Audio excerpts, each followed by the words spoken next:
Ito ang setup ng aming concrete pan dito sa likod ng aming bahay, guys. Parang natural habitat yung ginagaya natin dito, guys. So, itong pond ko, 1 month nang hindi linilinis yan, guys.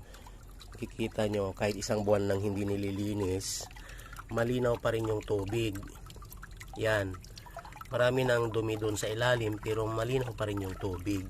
At saka everyday yan, guys, kahit hindi ko siya nililinis, napapalitan naman yung tubig niya around 50% siguro, kasi every morning pinapaandar ko itong water pool dito 30 minutes to 1 hour. Pag hapon naman, ito naman, guys, ang pinapaandar natin itong what do you call this, the water jet. Subukan nating paandarin yung water jet, guys. Ayan, yan ang water jet.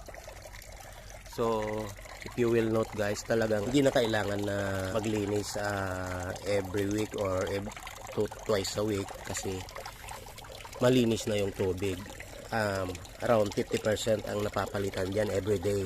Kung tutuusin mo, parang sit up ito ng tamad pero yun na nga, ayaw na nating stressin ang ating sarili sa paglilinis palagi ng ating concrete pond. So ayan, i-replicate ko itong ginawa kong sit up na ito, guys, doon sa farm. Parang experimental ito. 10 krillings ang pinakawalan ko dito. Malalaki na sila kasi 1 month na sila, guys. Hindi natin masyadong makita ngayon kasi nagtatago na sila. It's daytime, panggabi naman yung mga yan. Makikita nyo maraming water plants, mayroong water cabbage, saka mayroon ding mga hydrilla ba ito, I don't know the name of the plant. Itong nasa gitna, ano lang yan, guys, decorative lang ito, bougainvillea. Yan ang setup natin, guys, na hindi nakaka-stress kasi hindi tayo palaging naglilinis, pero malinis pa rin yung tubig. Kita nyo yung mga isda, guys, naglalangoy-langoy sila. Yun lang, guys.